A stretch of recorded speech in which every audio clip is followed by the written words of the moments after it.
Last Friday, I asked Canadians to give us their opinions on the parliamentary situation.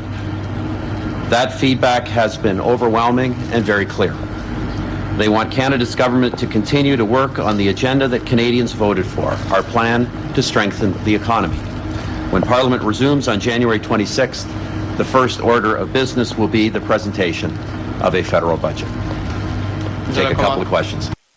Prime Minister, I want to ask you whether you think you made a mistake last week when you thought you might be able to pull the public financing of the opposition parties that would have potentially destroyed them, and whether you regret that, and how you're going to reach out to them now and try and rebuild a sense of trust that they say is non-existent. Well, let me just say this. First of all, on that particular issue, the government brought forward an issue that it believes in strongly.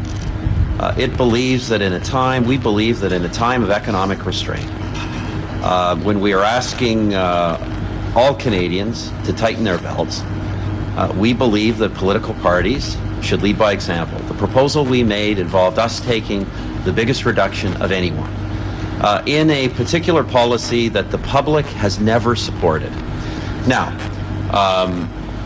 I'll just review the facts of that. The opposition immediately expressed their complete opposition and outrage. The day after we announced the policy, we indicated we were not proceeding with it immediately. The day after that, we indicated that rather than eliminate the allowance for now, we will simply freeze it. So I think we addressed their concerns on that allowance within 2 days, completely. And they have said repeatedly that that's not the issue. They said repeatedly that the issue is they wanted an economic stimulus package quickly. I think obviously we have to do some trust building here on both sides. I think everybody knows a government that has only sat in Parliament for 2 weeks and that hasn't done pre-budget consultations with anyone can't go out and announce a comprehensive economic budgetary plan without talking to anybody and without making sure we actually know what we're talking about, that officials have approved all the programs, that we know they will work and be effective, and that we have consulted the relevant stakeholders. We are planning here the quickest federal budget in history. The quickest federal budget in history. I don't believe the opposition parties, I'm not saying they're insincere, but I don't think they, at their best efforts, could produce a budget any quicker than this. In fact, I think if ultimately they had to follow their own efforts, we will see the budget a lot later than January the 26th. So I would simply encourage them to engage with the government. There are 4 parties and 2 independents elected to the House of Commons. All of those men and women were elected to represent the interests and perspectives of their electors in their ridings. But there are 3 parties who were also elected to represent the interests of Canada as a whole. And those parties should make an effort to work together. That's where you have to have cooperation in the interests of the country. The government is more than willing to have that kind of dialogue with the other parties. I want to hear their specific suggestions. If they wanted an economic stimulus package even quicker than January 26th, I presume they'd be ready to give it to us in some detail, but we're prepared to wait and prepared to dialogue with them on the measures. Because we should try and have some consensus if we can. We may not be able to agree on everything. That's the nature of a minority parliament. That's the important thing. Let's get on with actually working on a package. That's what I think Canadians want us to do, is work on the economy and work together in the interests of Canada. Those who were elected here to serve the interests of Canada as a whole should work together, at least to some degree, on planning an economic plan for Canada as a whole, because that is not just in the interests of the country. In the case of the Liberal Party, particularly the New Democratic Party, that is actually in the interests of their parties, in my judgment. Now, I'm not the judge of their interests, but I think it is their mission, and I think it is in the interests of them. to do that, rather than, as I say, get into a side deal with the Bloc, which I think is a different game, a different agenda. The Bloc, look, and let me repeat this. As I've said before, I'll say it in English, I'm prepared to say it in French. The Bloc, every legitimate right to be here, but their game is not about working on the economy to serve the greater interests of the country. They do have a fundamentally different agenda, and that's not the agenda of the other three of us. And I think that's a very fundamental difference. I think that's a more fundamental difference than whether you're, a little more for the market or a little more interventionist. I think that's a very fundamental difference, and I think that's our first responsibility. The Bloc's views have to be taken into account, are always taken into account. Everybody knows. I've met many times with Mr. Duceppe. I've listened many times to Mr. Duceppe and his party. We have, in fact, responded through policy to requests that Mr. Duceppe and his party have made.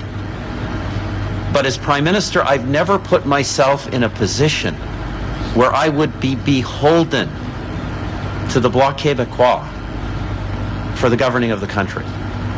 And I don't think, if everybody sits back, that any Prime Minister or potential Prime Minister in any party would want to be in that situation. I just think that is not good for the country. I think it is very, very risky for the government in power. And so I think that's not, personally think that's not a route to go down.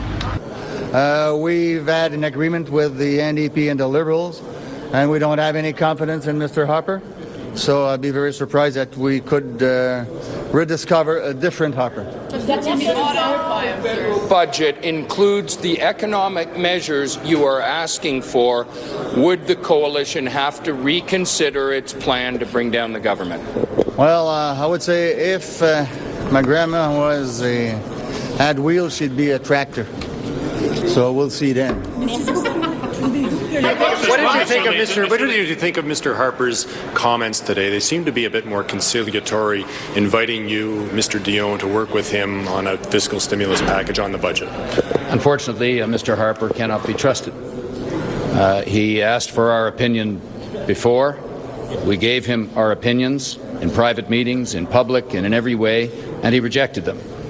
And now he's coming forward with an element of contrition and saying, well, maybe now I'll listen to you. Well, I don't think Canadians trust him to really listen to their concerns. He's denied that they really exist. He keeps saying everything is fine. I'm afraid I can't trust him. If he brings forward some interesting ideas in the weeks to come, we can take those good ideas and adopt them as part of the coalition government. The first confidence motion probably will be the budget, a new budget which would have probably a lot of things in it. Would it be more difficult to vote this government down on a new budget, or would you just go about reintroducing confidence motion as quickly as you can?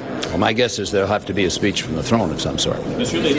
You would be prepared to vote against him on the speech from the throne. You would deny people then the chance to hear a budget, and yet your argument is that people need economic measures right away. Why not hear the budget and then make a decision? Because we need a government that actually believes in what it's doing. Mr. Harper had the opportunity to present such ideas. He rejected them. He asked for our input. We provided it. He rejected it. In this place, you're given that opportunity to act on behalf of Canadians. Mr. Harper chose not to, and he's lost the confidence of the House. That confidence isn't going to be restored by 7 weeks of propaganda. What we need is a government that will take ideas and put them into action. Will you be working as a coalition to prepare a budget then to be ready for February, maybe early February? Look, we're prepared to get started on that right now. No, but and the Prime Minister has locked the doors of Parliament so that can't happen. So I think it's a travesty. Will the NDP and the Liberals continue to work on a budget? Well, we will certainly continue to develop our ideas, and I look forward to working with other players to accomplish that. Will the coalition perhaps retreat from its plan to bring down the government, or is this about replacing Stephen Harper no matter what? This is about replacing Stephen Harper unless he made a monumental change about what he has done up to now. The challenge is monumental for him. And up to now, we don't believe it will change, really. We don't. So it's in him to change at all, anyway? Like even if he were to say, "Okay, I'll be nice and I'll deal with you." No. As I said in my declaration, we don't want any more his words. We cannot believe it. We need to see changes and monumental changes. So there is nothing he can do then, because you will not trust him no matter what he proposes, right? Well, I want to see what he will do.